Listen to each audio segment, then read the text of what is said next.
चलें सीधे मौजू पर आते हैं और आज के इस दिलचस्प जायजे का आगाज करते हैं। हम एक ऐसे चेहरे, एक कहानी और एक ऐसी तलवार की बात करने वाले हैं जो पूरी दुनिया, खास तौर पर हमारे खित्ते में टेलीविजन का एक जबरदस्त जुनून बन गई थी। मेरा मतलब है, आपने भी तो देखा ही होगा, है ना?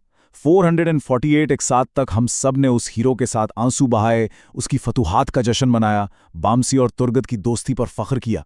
ये वाकई महज एक ड्रामा नहीं था, एक लगन बन गई थी। लेकिन जरा रुकिए, क्या जो कुछ हमें स्क्रीन की इस चकाचौंध में दिखाया गया वो 100% सच है? आज हम जरा इस पर्दे के पीछे छुपी असल तारीख को खोजने की कोशिश करेंगे। उससे पहले कि हम मजीद आगे बढ़ें, जरा एक लम्हे के लिए सवाल पर गौर कीजिएगा। क्या हो अगर वो हीरो जिसके लिए हमने इतने सीजन्स तक तालियां बजाएं, वो तारीख की किताबों से तकरीबन गायब हो? हैरत की बात है ना? हम जिस अर्तुगरुल को जानते हैं वो टीवी का एक शानदार हीरो तो जरूर है, लेकिन असल तारीख के औराक में वो बस एक साया सा है, एक ऐसा शख्स जिसे हकीकत में कोई भी पूरी तरह से नहीं जानता।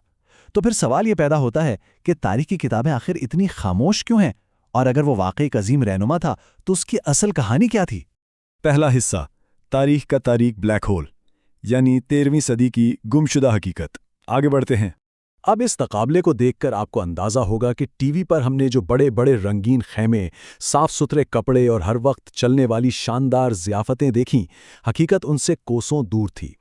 हमें एक इंतहाई रोमानवी, ख्याली सी दुनिया से मोहब्बत हो गई है, जबकि अर्तुगरुल जिस माहौल में हकीकत में रहता था वो शायद इंसानी तारीख के खौफनाक तरीन अदवार में से एक था। तसव्वुर करें, मंगोलों के तूफान ने बड़े बड़े शहरों को खंडर बना दिया था। लोग जान बचाने के लिए दर-बदर भाग रहे थे, वो भूख और अफलास के शिकार मुहाजिर थे। टीवी शो की शाहाना जिंदगी के बिल्कुल बरक्स उनकी असल जिंदगी हर रोज सिर्फ जिंदा बच जाने की एक थका देने वाली जंग थी। और इस जियोपॉलिटिकल जाल को तो देखें, यह ऐसा ही था जैसे आगे कुआं और पीछे खाई।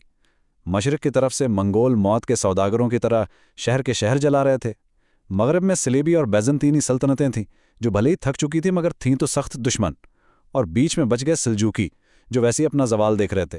इन खाना बदोशों के लिए चारों तरफ से मौत का एक घेरा था। तो इस सब में जो सबसे अहम नुक्ता है ना, वो ये हैरानकुन हद तक छोटी सी तादाद है। अर्तुगरुल के काई कबीले में सिर्फ, जी हां, महज 400 खानदान थे, बस 400। एक तरफ लाखों का मंगोल लश्कर, दूसरी तरफ आलमी ताकतें और उनके बीच ये मुट्ठी भर लोग। अक्ल तो यही कहती है कि ये कबीला इन ताकतों की चक्की में पिसकर रह जाता, लेकिन इस अंधेरे में इस नामालूम कबीले ने कुछ ऐसा किया जिसने तारीख का धारा ही बदल दिया। लेकिन यहाँ जो बात वाकई चौंका देने वाली है वो ये कि अर्तुगरुल के अपने दौर का यानी 13वीं सदी का कोई एक भी तहरीरी रिकॉर्ड सिरे से मौजूद ही नहीं है। ना कोई किताब, ना कोई शाही फरमान, ना कोई डायरी। आपको मालूम है, तारीखदान तो उसकी बीवी के असल नाम तक पर मुत्तफिक नहीं है। और वो जो इब्ने अरबी वाली मुलाकातें हैं, असल में इब्ने अरबी 1240 में ही वफात पा चुके थे, जबकि अर्तुगरुल का दौर उसके काफ़ी बाद शुरू हुआ। मतलब ये कि जो बड़ी बड़ी जंगें और रोमानवी कहानियां हमने देखीं वो काफ़ी हद तक एक खाली कैनवस पर मुसन्निफ की तख्लीकी आज़ादी या क्रिएटिव लिबर्टी के रंग थे। तो जब कोई सबूत ही नहीं, तो क्या अर्तुगरुल वाकई था या बस एक अफसाना? इसका जवाब है एक, सिर्फ एक धाती सिक्का जो आज भी इस्तांबुल के म्यूजियम में रखा है। यह अर्तुगरुल के बेटे उस्मान के दौर का सिक्का है और इस पर लिखा है उस्मान बिन अर्तुगरुल। बस यही वो वाहिद और ठोस सबूत है कि हाँ, अर्तुगरुल नाम के एक सरदार का वजूद था जिसके बेटे उस्मान ने आगे चलकर वो अजीम उस्मानी सल्तनत खड़ी की। पूरी तारीख की खामोशी पर यह एक छोटा सा सिक्का भारी पड़ गया। दूसरा हिस्सा, हकीकी स्ट्रैटेजिक मास्टरमाइंड, यानी सिर्फ तलवार चलाने के बजाय असल निज़ाम की तामीर कैसे हुई। तारीखी हकीकत यह है कि अर्तुगरुल कोई बहुत बड़ी फौज का कमांडर नहीं था, बल्कि एक इंतहाई छोटे कबीले का सरदार था। इसका असल कमाल तलवारबाजी नहीं, बल्कि उसका स्ट्रैटेजिक मास्टर स्ट्रोक था। जब बाकी कबीले मंगोलों के डर से जनूब की तरफ भाग रहे थे, अर्तुगरुल ने जानबूझकर अपना कारवां बजंतीनी सरहद के खतरे की तरफ मोड़ दिया।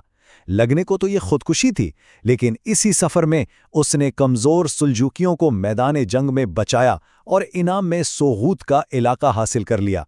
ये एक बहुत बड़ी स्ट्रेटेजिक कामयाबी थी। लेकिन जरा सुगौत को कोई पुलताइश जागीर मत समझ लीजिएगा। अर्तुगरुल को जो लकब मिला वो उचबे यानी सरहद का मुहाफिज था। ये कोई इनाम नहीं था, ये एक डेथ जोन था। सल्जूकियों और बाइजंतीनियों के ऐन दरमियान खड़े होकर वार सहना, ये एक जानलेवा ड्यूटी थी। लेकिन अर्तुगरुल ने इस सरहदी मुश्किल को अपने लिए एक जबरदस्त मौके में बदल दिया और पूरे अनातोलिया के जंगजुओं को अपनी तरफ खींच लिया। तो इनकी असल मिराज क्या थी? लामुमतनाही जंगें? बिल्कुल नहीं। उनका असल कारनामा था 50 साल की वो खामोश और साबिराना निज़ाम साजी। उन्होंने मुकामी ईसाइयों को इंसाफ दिया, तिजारत को बढ़ाया और अपने खाना बदोश लोगों को एक मुस्तकिल घर का यकीन दिलाया।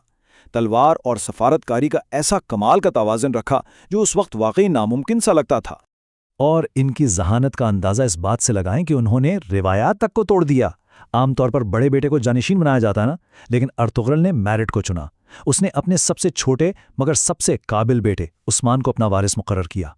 उसने उस्मान को सिर्फ ज़मीन का एक टुकड़ा नहीं दिया, बल्कि अपना वो अजीम स्ट्रेटेजिक विजन देकर गया जिसने बाद में सल्तनत का रूप धारा। आपको उस्मान का वो मशहूर ख्वाब तो याद होगा जिसमें एक चांद सीने में दाखिल होता है और एक ऐसा अजीम दरख्त बनता है जिसकी शाखें आसमान को छूती हैं। यही वो बीज था जो अर्तुगरुल ने बोया था। इसीलिए अगले 600 सालों तक हर उस्मानी सुल्तान की ताजपोशी पर यह खूबसूरत दुआ दी जाती थी, खुदा तुम्हें अर्तुगरुल जैसा साबिर और उस्मान जैसा फातह बनाए। अर्तुगरुल वो जड़ था जो ज़मीन के अंदर छुपी रही ताकि उस्मान नामी दरख्त दुनिया को नजर आ सके।